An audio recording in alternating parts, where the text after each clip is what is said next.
People often ask me, which do I think came first? Did the characters in the myths come first and then the constellations were named after them? Or did the constellations come first and then the characters in the myths were patterned on the constellations? This question was recently asked in this manner. Quote, do you think Orion could have been a real guy someone decided to name a constellation after?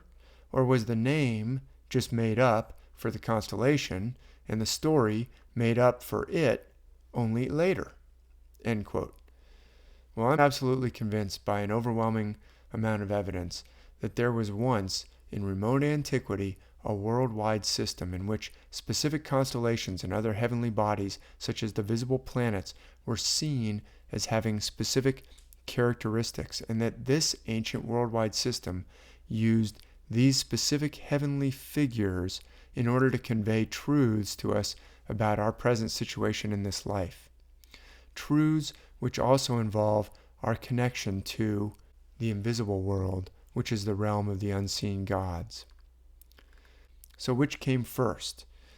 I'm usually asked this question as if there's two possibilities, but I actually say that neither of those two possibilities is correct. The constellations are not named after historical human figures, but the stories are not just based on constellations either. I suspect that the answer is much deeper. The realities of the invisible realm had to be perceived first. Someone who understood this invisible realm and then saw the constellations as a way to exhibit these truths about the invisible realm.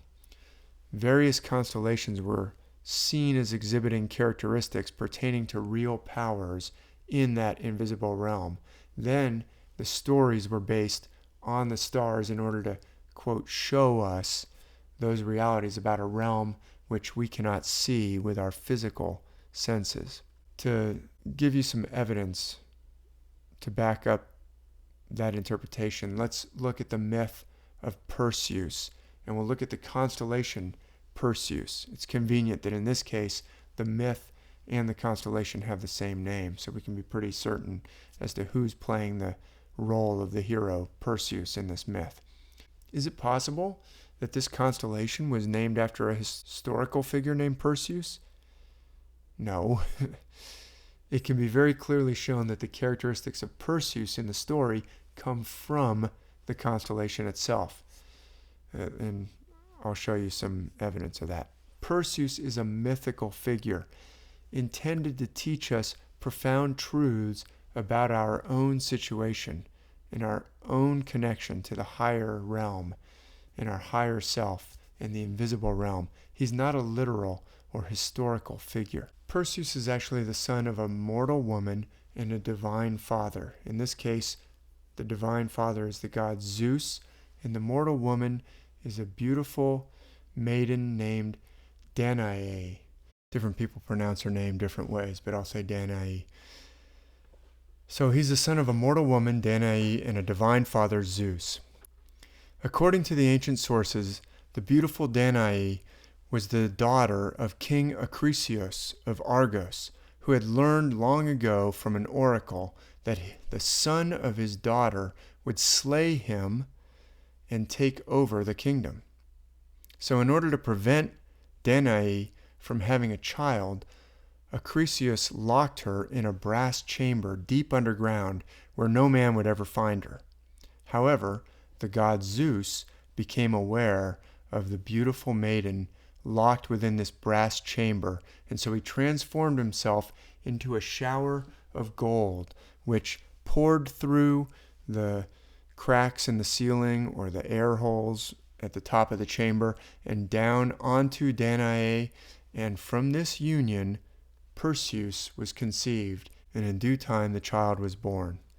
Now, because this myth is actually a clear example of a virgin birth myth, and it was well known in the ancient world, many early literalist Christian polemicists actually spent a lot of energy inveighing against the myth of Zeus and Danae and the birth of Perseus, and calling it a deception created by demons, a pre-Christian deception to mislead the people. When Acrisius learned that his daughter had given birth to a boy, he was horrified. And the ancient myths inform us that he was not above slaying his daughter and her baby son, his grandson, but because Danae insisted that the father of the child was the god Zeus, Acrisius was afraid to kill them, just in case she was right. So he enclosed Danae and the baby in a chest or an ark and had them cast into the sea. Now, the casting off of a baby into the sea or into the water, into a river sometimes, is an extremely widespread pattern in ancient myth. We see it in the story of baby Moses, for example. We also see it in the story of baby Karna in the Sanskrit epic of Mahabharata of ancient India. We see this pattern in the story of Sargon of Akkad of ancient Mesopotamia. We see it again in ancient Japan with the story of the leech child Hiruko, who's cast adrift by the gods Izanagi and Izanami, Hiruko's parents. We see it in the story of baby Maui in the myths of the vast Pacific, who's also cast into the sea foam by his mother when he was born. It's a pattern that is worldwide, and it's absolutely can be shown to be based on the stars. I talk about it in many of my books, including my most recent book, The Ancient Worldwide System. The chest in the myth of baby Perseus that's cast into the water floats across the sea and washes up on the shores of Libya, where it is found by a kindly fisherman who takes Danae and Perseus into his care, and he helps raise the boy to be virtuous and upright. However, the king of the land, Polydectes, becomes aware of the beautiful Danae living in the home of this simple fisherman and desires to make her his queen. But she doesn't return the king's affection, and by now Perseus has grown up into a strong young hero who's not afraid to stand up to the king. So Polydectes decides he must find a way to get Perseus out of the way. So he announces that one of his relatives is getting married, and he demands all the people of the land to donate something as a wedding gift, and he recommends that they donate horses. Well, Perseus and his mother and the old fisherman are too poor to have any horses to give. And so the king announces that instead they can donate the head of Medusa. Well, that's a very strange request for a wedding present. You see, Medusa, as almost everybody knows, was once a young woman of tremendous beauty, known in particular for her gorgeous hair, in some versions her gorgeous golden hair. But she was punished by the goddess Athena, and she was turned into a terrifying monster with her gorgeous hair turned into writhing, living serpents, and the ability to turn anyone who looked upon her to stone. So this punishment was either the result of claiming that her beauty was superior to that of the goddess or of the gods and goddesses themselves, which is always a recipe for disaster in the world's ancient myths, because the gifts that are given to men and women originate from the divine realm in the first place. So you can't claim that a gift from the gods is superior to the source of that gift. That's an inversion of the proper order of the cosmos. In some versions of the story, however, Medusa is transformed because she violates the sanctity of the temple of the goddess Athena by having sex in the temple.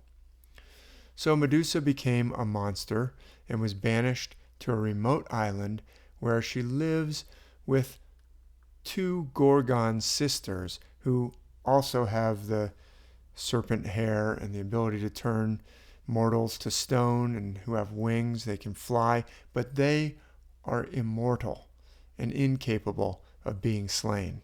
So sending Perseus on this mission is a pretty dangerous mission.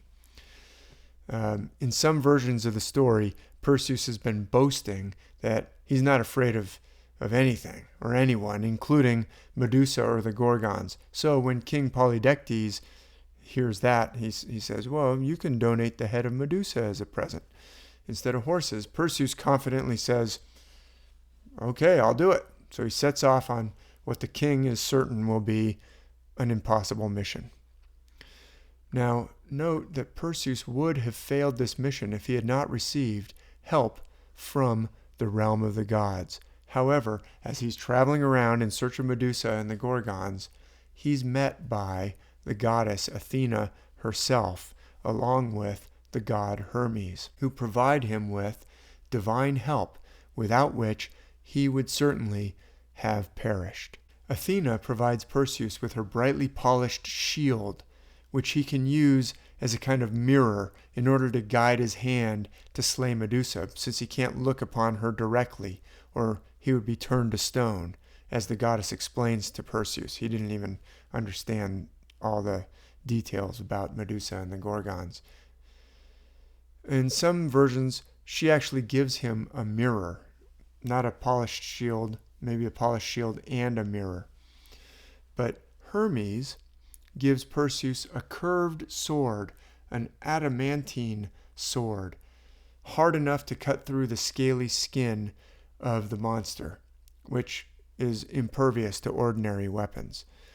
The word adamantine, it signifies a mythical, hardest substance imaginable. The hardest substance in the universe is adamantine in the ancient Greek myths. And it's actually that word, the same root eventually works its way into our word for diamond, adamantine and diamond. Hermes also loans Perseus winged sandals in order to enable the hero to fly, and a cap of invisibility so that Medusa and the Gorgons won't see him coming. However, Athena and Hermes tell Perseus that he must travel to the Gray Sisters, these mysterious, immortal Gray Sisters, also called the Graii, also called the Phorcides. These three sisters, in order to learn the location of the island of the Gorgons. The Gray Sisters are actually half-sisters to the two immortal Gorgons by the same mother. Their mother is the divine Keto, although different fathers. The father of the Gray Sisters is Phorcys, or Phorcys, which is why they're called the Phorcides. The Gray Sisters, of course, would not be friendly to Perseus in his quest to find their half-sisters and slay Medusa. So Perseus is going to have to swoop in and steal the one eye that the three pass between them and use it as bargaining leverage to find out the directions to the land of the Gorgons. In some versions of the story, Perseus also uses this bargaining chip to get the Gray Sisters to give him this special satchel, special purse, into which he'll be able to place the head of Medusa in order to safely bring it back. So this pattern of three sisters is found throughout the world's myths. And I'll just say briefly that these three sisters are almost certainly associated with the triple form of the constellation Ophiuchus, which does appear to be holding up something on the western third of this triple constellation. The constellation Ophiuchus, the name Ophiuchus means serpent holder. It has a central body and then two side flanking bodies, the tail side of the serpent, which is on the east, and the head end of the serpent, which is on the west. And the head end, that head of the serpent, can be envisioned as the eye that the three are passing between them. It actually, it's an incredibly important feature in myth because this head side of the constellation Ophiuchus plays a lot of different objects or implements in different myths. In fact, in one myth from ancient Japan, which I talk about in my most recent book, this head end of Ophiuchus plays a mirror. And as I discuss in a different book, Star Myths of the World, Volume 2, Myths of Ancient Greece, the goddess Athena can be quite confidently identified with the constellation Ophiuchus as well. So who gives Perseus the mirror? Athena. And the mirror that Athena gives to Perseus is the same celestial feature that in the Gray Sisters is the eye that the three are passing between them. In fact, virtually all of the aspects of the Perseus story can be shown to be based on the constellations in the heavens. The sword that is particularly associated with Perseus in this myth, that curved adamantine sword given to Perseus by the god Hermes, it's a special sword. It has a special name, the harpe sword, a hooked sword. Well, this sword, I argue, can be shown to be based on the outline of the constellation Perseus itself, which has this distinctive curving feature formed by the stars on the eastern side of the constellation. This same curved feature of the constellation Perseus appears in the myth as a harpe, this curved sword.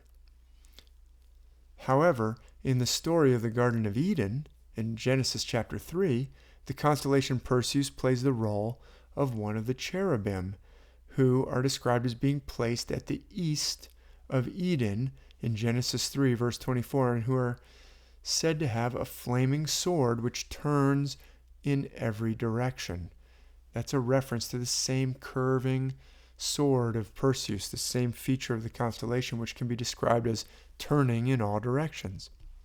Now, the special cap of Perseus is also inspired, I argue, by the outline of the constellation itself. This type of cap, usually depicted as the cap of invisibility in the myths, is a style known as the Phrygian cap. It's got this floppy peaked crown and then two side flaps. And that is based, I argue, on the outline of the constellation. You can see how the outline of the constellation appears to be wearing a Phrygian cap, even with ear flaps. Other figures in ancient myth who are associated with the same constellation, Perseus, are also associated with the same kind of headgear, including King Midas, who I show to be associated with Perseus, as well as the god Mithras, who Professor David Ulansey writes in a wonderful book about the figure of Mithras and the iconography of Mithras. David Ulansey argues and demonstrates that Mithras is also associated with the constellation Perseus. In fact, when Perseus slays Medusa, of course he has to look in the other direction so that he's not turned to stone. It's a distinctive characteristic of Perseus figures that they turn and look in the opposite direction while they're slaying or stabbing, including in the depictions of the god Mithras, which have survived in many ancient Mithraea found throughout Europe. Professor Ulansey shows that Mithras stabbing the bull beneath him is almost always looking in the opposite direction from the stabbing. That's Perseus stabbing, in the constellation Taurus is located directly beneath the constellation Perseus in the heavens. There's also a textual passage in the Odyssey of ancient Greece in which Odysseus goes down to the underworld, and Circe instructs him regarding making a sacrifice to lure the shades of the dead, to bring the spirits of the departed so that he can question them. And he's specifically instructed to turn his face away towards the underworld river as he slays the victim of the sacrifice. And the constellation Perseus is also looking towards the river of the Milky Way. And that also figures in the myths of Midas. He has to put his head into the river in order to undo the terrible wish of turning everything to gold. So we can see that these aspects of Perseus in the story come from the constellation and its position in the heavens. The elements of the myth are derived from the constellations. The constellation is not named after some literal or historical figure who did all these things. The figure in the story does all these things because those characteristics are seen in the constellation. Again, when Perseus slays Medusa by beheading her, we're told in some versions of the myth that from the neck of the unfortunate girl springs the winged horse, Pegasus. From this detail, we can be fairly certain that the constellation Andromeda plays the role of Medusa.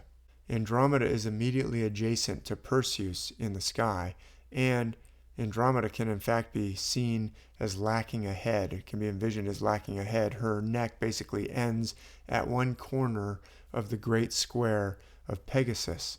The great square of Pegasus, in fact, is the wing of the constellation Pegasus, of the winged horse, and that can thus be envisioned as leaping out of her neck.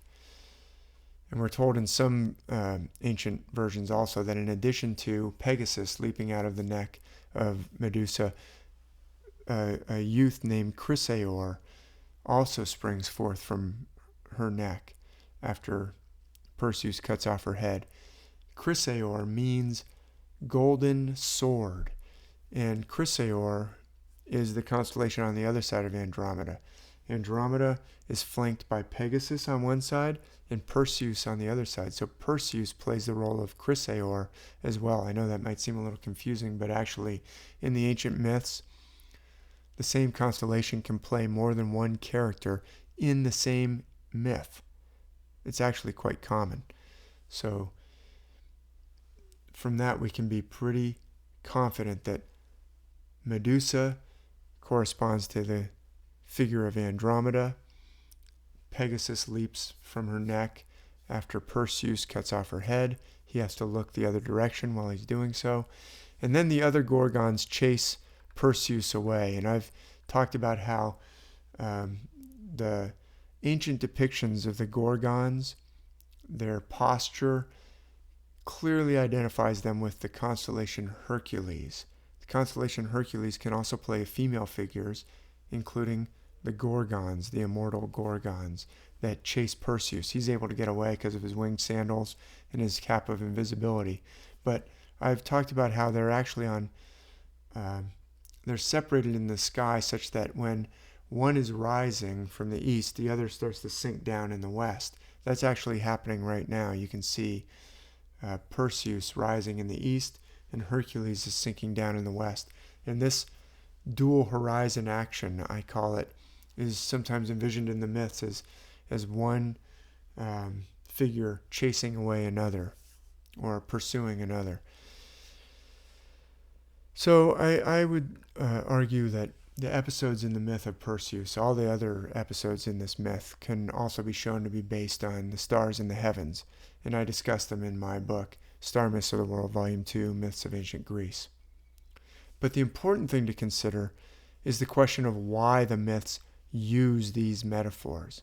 What are they trying to convey to us? As I said at the beginning, I'm convinced they are dramatizing truths about our condition in this incarnate life and the importance of the invisible realm, the infinite realm, which we cannot see, but which the ancient myths illustrate for us using the stars in the infinite realm of the heavens above. So, to see some of the truths that they're dramatizing, let's ask, what is the most memorable power of Medusa and the Gorgons? Clearly, it's their power to turn mortals to stone. I would say that one lesson that this ancient myth is showing us is that when we come down to this material realm, we must be very careful not to become so entangled with the aspects of the finite realm that we see ourselves and everyone around us as primarily physical, when in fact the opposite is true.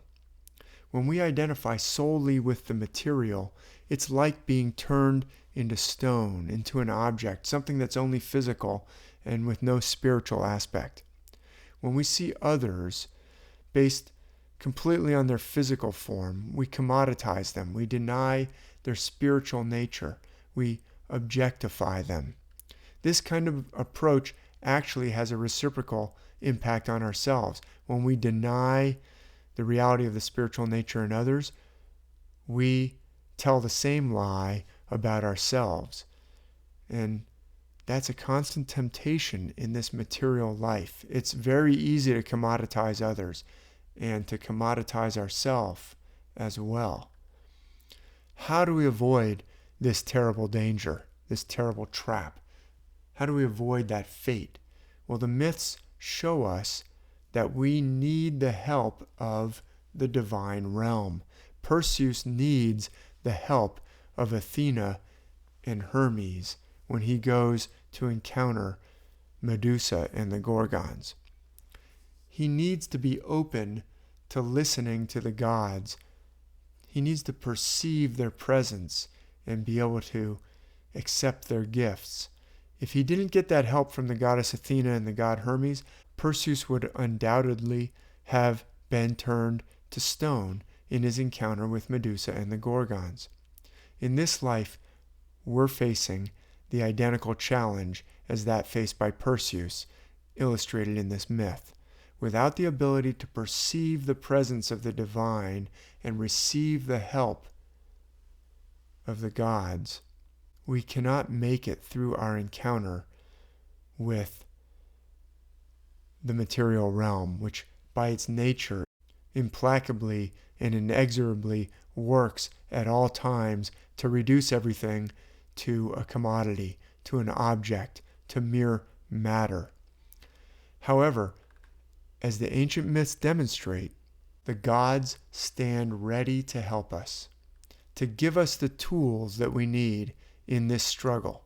They won't actually fight the struggle for us, just as they don't actually slay Medusa for Perseus. He has to do it himself, but thanks to the help of the gods, he has everything he needs. He's equipped by the goddess Athena and the god Hermes with everything he needs. In fact, we see in this story that the divine realm is the origin and source of all our gifts. Medusa gets into trouble because she treats the realm of the gods as if it's beneath her. She denies the realm of spirit. The lessons are right there in the myths for us to see. These ancient myths are not about literal or historical figures. They can be shown based on overwhelming evidence to be based on a worldwide system of celestial metaphor, a system which illuminates truths about an invisible realm, truths which we vitally need in this life. The stories, as Alvin Boyd Kuhn said, are not about ancient heroes, ancient monsters. The stories are actually about you and me.